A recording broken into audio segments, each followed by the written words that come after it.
Drummerly.com Unlimited Drama Series. My name is Nick Halprin, and I've spent the last 20 years of my life believing that loyalty meant something. Turns out, I was about as wrong as a man can be without actually dying from stupidity. It started on a Tuesday morning in March, the kind of gray, soul-crushing day that makes you wonder why anyone ever moved to Ohio in the first place.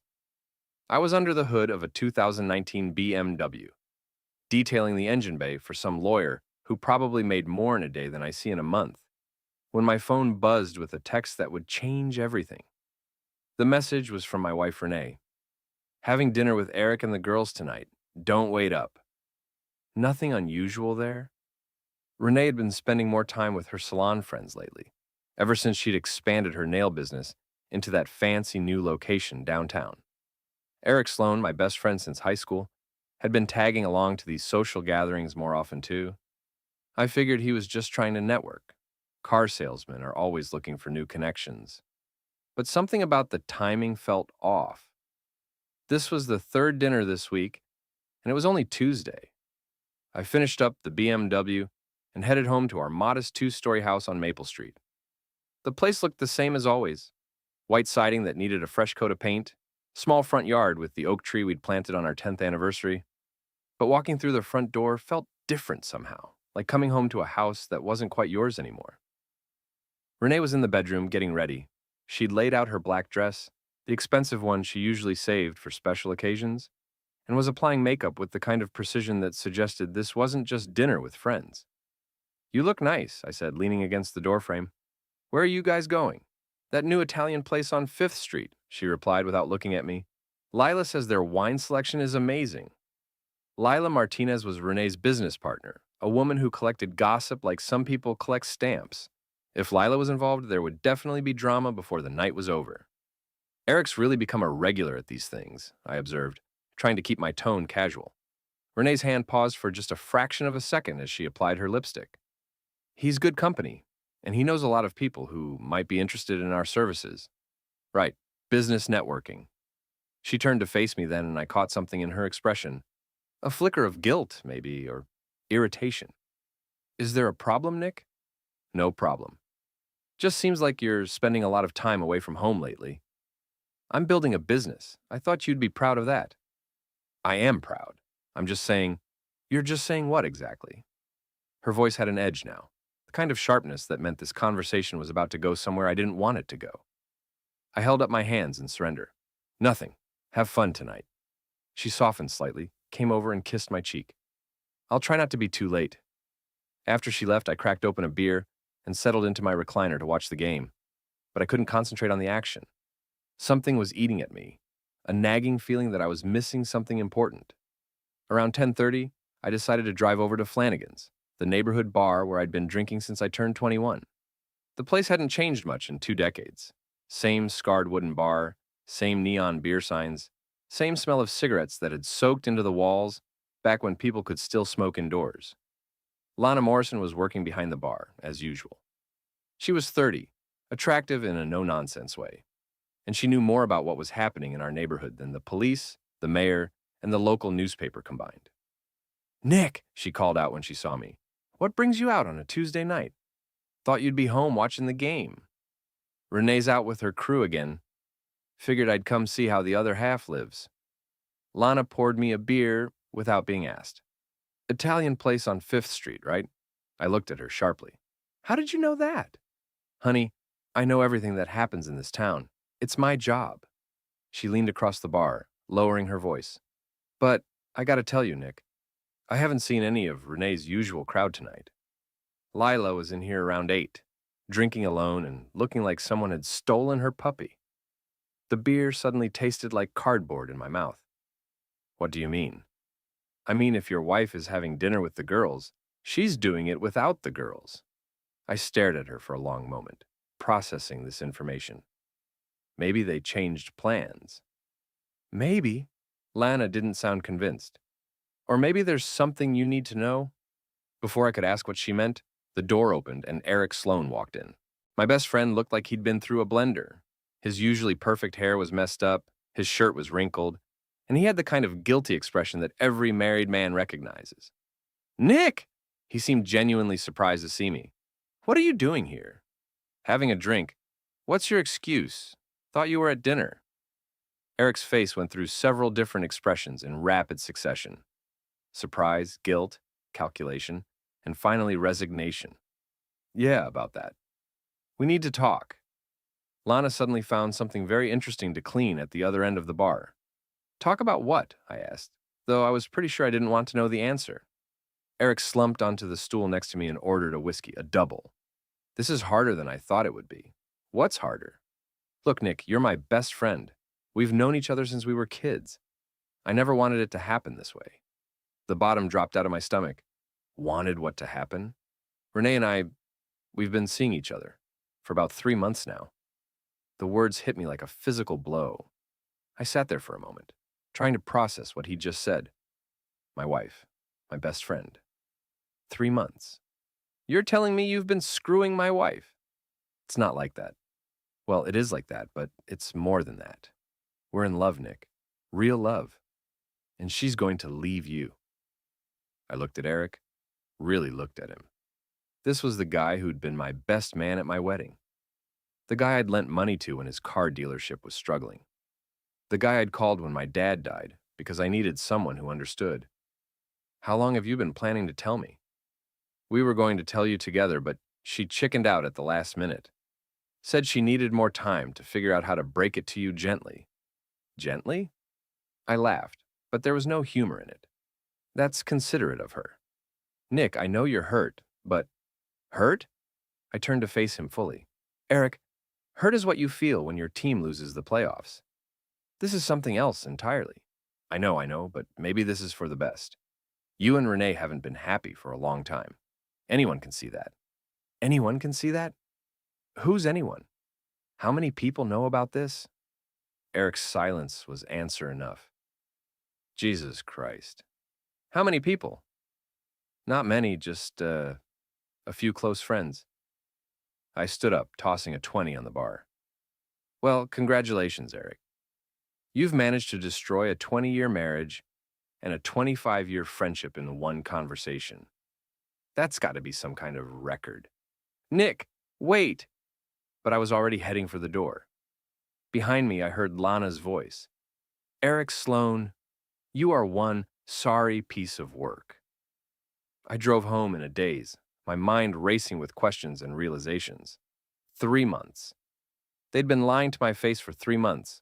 All those dinners, all those business meetings, all those times Renee had come home late with some excuse about client emergencies or inventory problems.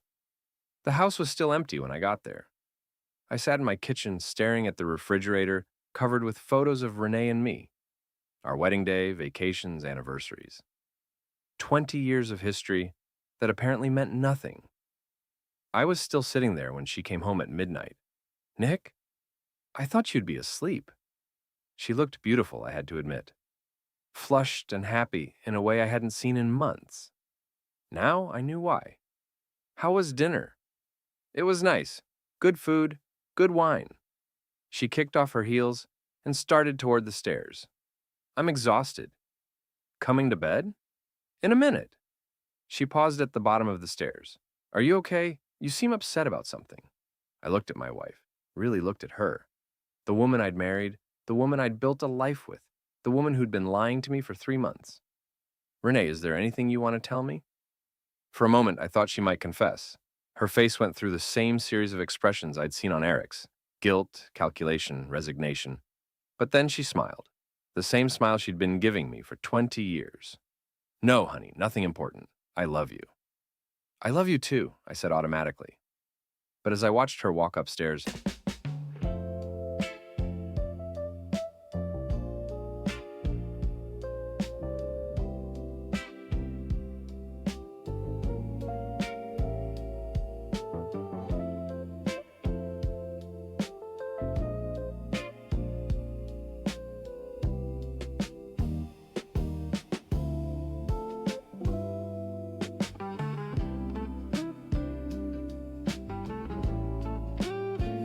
I realized that love might not be enough anymore, not when it was built on lies. I stayed downstairs for another hour, thinking about what Eric had told me and what I was going to do about it. Because one thing was becoming clear: I wasn't going to just roll over and let them destroy everything I'd worked for. If they wanted a fight, they were going to get one. I didn't sleep that night. Instead, I lay in bed next to my cheating wife, staring at the ceiling and planning my next move. Renee slept peacefully beside me, probably dreaming about her new life with Eric. The thought made me sick. By morning, I'd made a decision. I wasn't going to confront her yet. I needed more information first: evidence, details, leverage. If Renee and Eric thought they could just blow up my life and walk away clean, they were about to learn otherwise. I called in sick to work, something I hadn't done in over 2 years.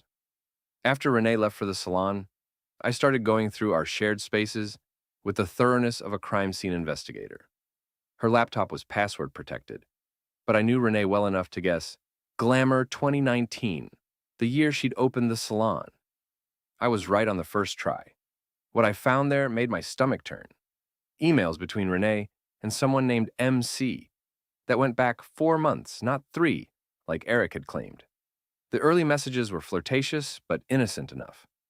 By February, they'd turned explicit. MC wasn't Eric. "Can't wait to feel your hands on me again," read one message from Renee. "Last night was incredible. I never knew it could be like this."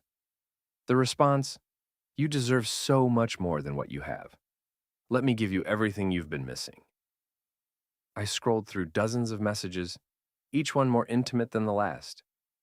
Whoever MC was, he was promising Renee a life of luxury. Expensive restaurants, weekend getaways, jewelry, things I could never afford on a detailer's salary. But the most damning evidence was in her photo folder. Pictures I'd never seen before. Renee in expensive lingerie, posing in what looked like a hotel room. Renee wearing a diamond necklace that definitely hadn't come from me. And most shocking of all, a photo of her back, showing a small tattoo just above her left hip. My name, Nick, in script letters. She'd gotten that tattoo on our 15th anniversary. Said it was her way of showing the world she belonged to me. Now she was showing it to another man. I printed out the most incriminating emails and photos, then cleared the browser history and closed the laptop. My hands were shaking with rage, but my mind was clear. I had evidence of the affair, but I still didn't know who MC was or how Eric fit into all this.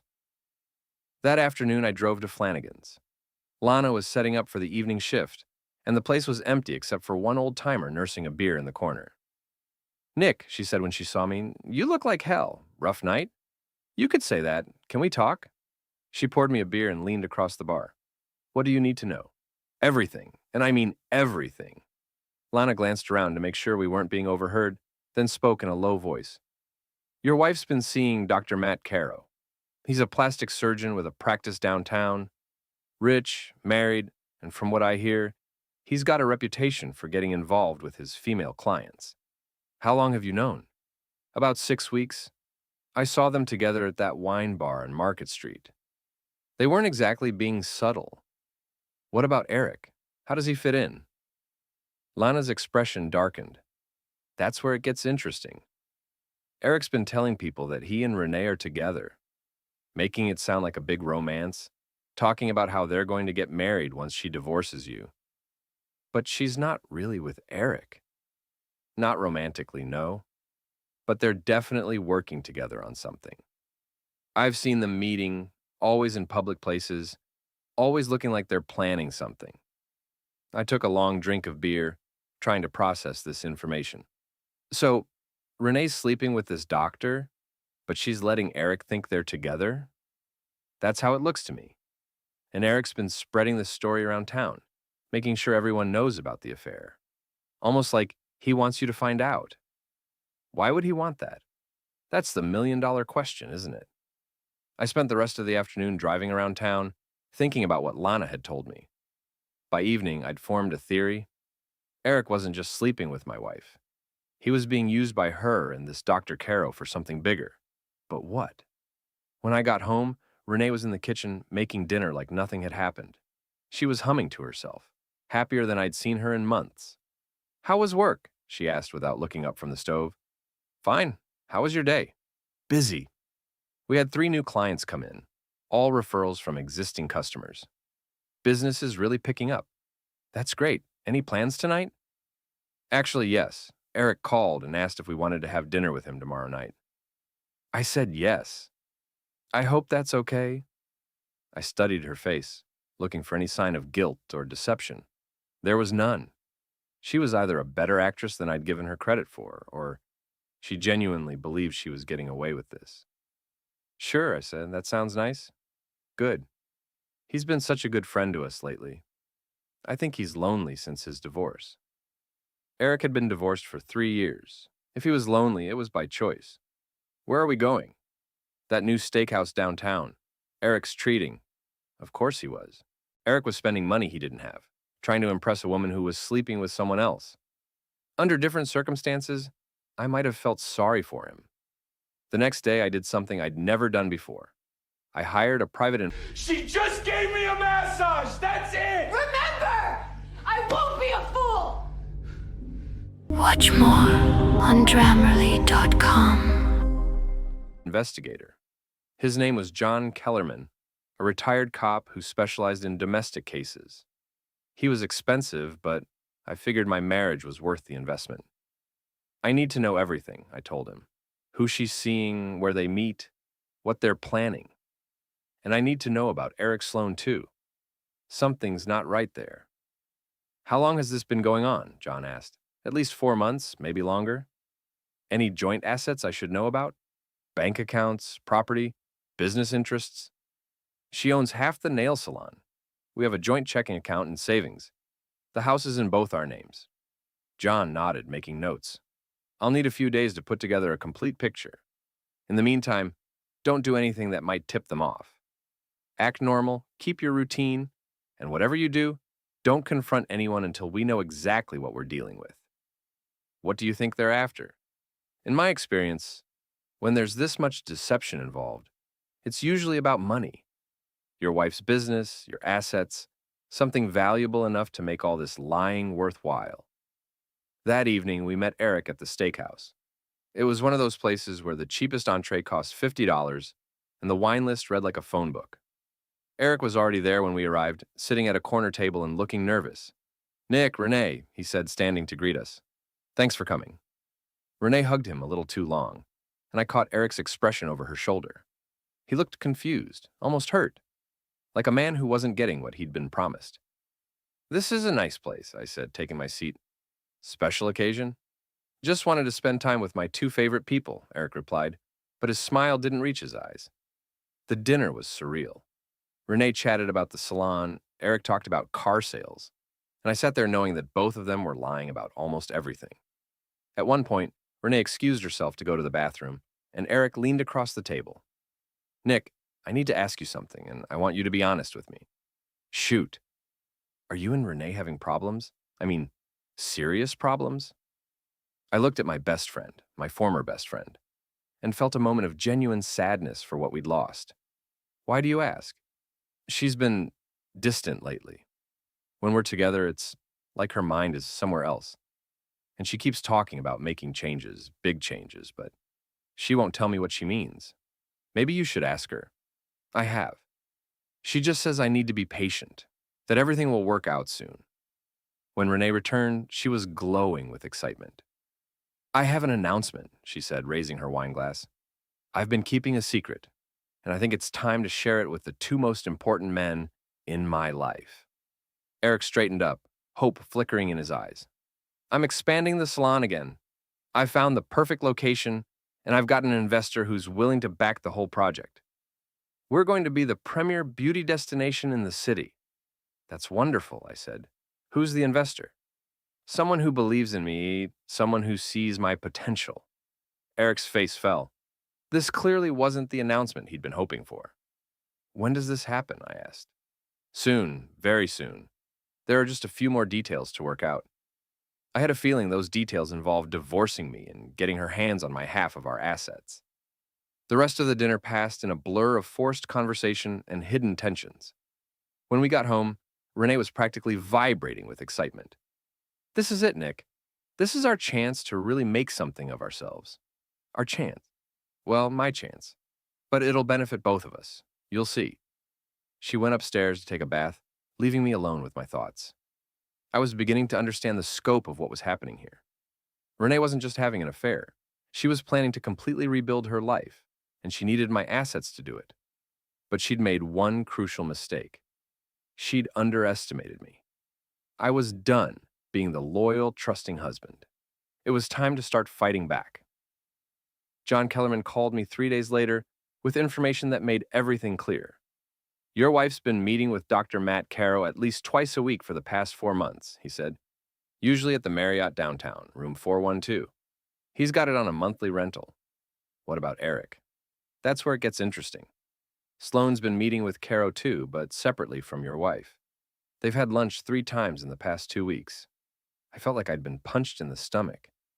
They're all in this together. Looks that way, and there's more. Doctor, Caro's been having financial problems. His practice is heavily in debt, and his wife filed for divorce last month. Word is, she's going after half of everything. So he needs money. Exactly. And your wife's salon has been doing very well lately. But here's the kicker. She's been taking out loans against the business. Big loans. How big? $200,000 in the past 3 months? All of it deposited into a new account that only she has access to. My hands clenched into fists. $200,000. Money that was rightfully half mine, since I'd helped her start the business. There's something else, John continued. Eric Sloane's been telling people around town that he and your wife are planning to get married. But from what I can see, she's stringing him along. My guess is she's using him to provide cover for her relationship with Caro, and maybe to help her access your joint assets. What do you mean? Think about it. If everyone believes she's leaving you for Eric, a guy you've known for 25 years, it looks like a simple case of friends falling in love. Nobody suspects there's a third party involved, and nobody questions why she needs access to money quickly. It was diabolical, and it was brilliant. Renee had created the perfect cover story for her real affair, while positioning herself to steal everything I'd worked for. What's my next move? I asked. That depends on what you want to accomplish. You could file for divorce, try to protect your assets, and hope for the best. Or what? Or you could beat them at their own game. That night, I started planning my revenge. The first step was to protect myself financially. I went to the bank and moved half of our joint savings into a new account in my name only. It wasn't much, about $15,000, but it was something. I also contacted a lawyer about freezing Renee's access to any loan secured against assets I co-owned. The second step was to gather more evidence. I installed a small recording device in Renee's car and another in her purse. Both were completely legal, since we were married and they were in shared spaces. The third step was the most important. I was going to turn Eric and Caro against each other. I started with Eric. On Friday evening, I called him and suggested we grab a beer at Flanagan's, just the two of us. He agreed, probably thinking it was a good opportunity to gauge my suspicions. You seem different lately, he said after we'd ordered our drinks. Everything okay at home? Actually, no. Renee's been acting strange, secretive. I'm starting to wonder if there's someone else. Eric's face went pale. What makes you think that? Little things. She's always on her phone. She's been dressing up more and she's spending money we don't have. Yesterday, I found a receipt for a hotel room. The Marriott downtown. Maybe it was for a client meeting or something. Maybe. But Eric, I need to ask you something, and I need you to be completely honest with me. Of course. Is Renee seeing someone? Because if she is, I'd rather hear it from my best friend than find out some other way. Eric stared into his beer for a long moment. When he looked up, his expression was tortured. Nick, I don't know how to tell you this. Just tell me. She is seeing someone. But it's not what you think. What do you mean? It's me, Nick. Renee and we're in love. I let my face show shock and hurt, even though I'd been expecting this confession. You? My best friend? I know how it sounds, but it just happened. We were spending time together because of the business expansion, and one thing led to another. We tried to fight it, but the feelings were too strong. How long? 3 months, and Nick, I'm sorry. I'm so sorry. I never wanted to hurt you. I stood up abruptly, knocking over my beer. 25 years of friendship, Eric. 25 years. Nick, wait. But I was already walking toward the door. Behind me, I heard Lana's voice. Eric Sloan, you're lower than dirt. The performance was perfect. By tomorrow, everyone in the neighborhood would know that Eric had confessed to sleeping with my wife. But I wasn't done yet. The next morning, I called Dr. Caro's office and made an appointment for a consultation. I used a fake name and paid cash, claiming I was interested in cosmetic surgery, but wanted to keep it confidential. Dr. Matt Caro was exactly what I'd expected. Tall, handsome, silver-haired, and arrogant. His office was decorated with expensive art and medical degrees from prestigious universities. What kind of procedure are you interested in, Mr. Johnson? He asked using the fake name I'd given. Actually, I'm not here about surgery. I'm here about my wife. His expression didn't change, but I caught a slight tensing around his eyes. I'm not sure I understand. My wife is Renee Halperin. I know you've been sleeping with her. Now his face went white. I think there's been a misunderstanding. No misunderstanding. I have photos, emails, hotel receipts. I know everything. Caro stood up, his professional composure cracking. What do you want? Information. I know Renee's been telling you she's leaving me for Eric Sloan, but what you don't know is that Eric thinks he's the only one she's sleeping with. That's impossible. I pulled out my phone and showed him a photo I'd taken the night before. Eric leaving Renee's salon after hours, looking like a man who'd just gotten lucky. She's playing both of you, I said. The question is, what are you going to do about it? Caro sank back into his chair, his arrogance replaced by confusion and anger. I don't believe you. Then ask her, but be careful how you do it. Because if Eric finds out about you, this whole thing falls apart. And from what I hear, you can't afford for that to happen. I left him sitting there, staring at the photo on my phone. Phase 2 of my plan was in motion. That evening, Renee came home in an unusually good mood. She was humming again, and she'd brought takeout from our favorite Chinese restaurant. What's the occasion? I asked. Can't a wife surprise her husband with dinner? Of course, but you seem excited about something. She smiled secretively. Maybe I am. Maybe things are about to change for the better. Change how? You'll see, soon. We ate dinner while she chattered about the salon and her plans for expansion. She didn't mention Eric or her mysterious investor, but I could tell she was building up to something. Finally, over fortune cookies, she took my hand across the table. Nick, we need to talk. About what? About us, about our marriage, about the future. Here it comes, I thought.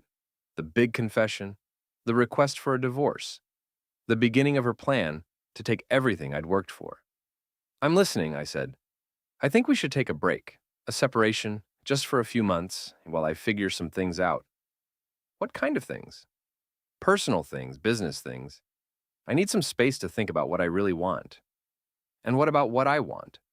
I know this is hard, but I think it's best for both of us. You could move in with your mother temporarily, and I could stay here and focus on the salon. So that was her plan. Get me out of the house, establish residency, and then file for divorce on favorable terms. What brought this on? I asked. We haven't been happy for a long time, Nick. We both know that. Maybe it's time to admit it and do something about it. Have you been talking to someone about this? A counselor, maybe, or a friend? For just a moment, her mask slipped, and I saw guilt flash across her face. I've been talking to Eric. He thinks we should try to work things out, but he also thinks some time apart might help. Eric said that? He's been a really good friend to both of us through this difficult time. I almost laughed out loud. Eric thought he was positioning himself to move in once I moved out. Caro thought he was financing Renee's independence so they could be together. And Renee thought she was manipulating both of them while keeping her options open. I need to think about it, I said. Of course. Take all the time you need. But Nick, I hope you'll consider what's best for both of us. That night, lying in bed next to my cheating wife, I listened to the recordings from her purse. What I heard confirmed everything I'd suspected. A phone call with Eric. Just be patient. Once Nick moves out, we can be together openly. I just need a few more weeks to get everything in order. A phone call with Caro. The separation is just temporary. Once the divorce is final and I have access to all the assets, we can start our new life together. And most damning of all, a call with someone she referred to as Julian, her lawyer cousin who'd been helping her hide assets and plan her exit strategy. Everything's in place, she told Julian. The business loans are secured, the new account is set up, and Nick doesn't suspect anything. Once he moves out, I can file for divorce and claim he abandoned the marriage. With his history of depression after his father died, it should be easy to paint him as unstable. My history of depression. She was planning to use my grief over my father's death against me in court. That's when I knew she deserved everything that was coming to her.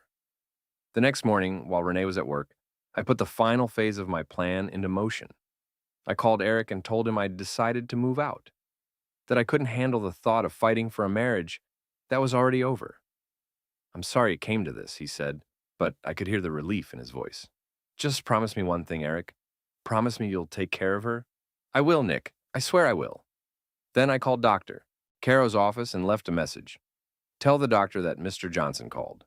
The situation we discussed has been resolved. He'll know what that means." Finally, I called John Kellerman and told him to prepare a complete dossier of everything we'd discovered. Photos, recordings, financial records, everything. What's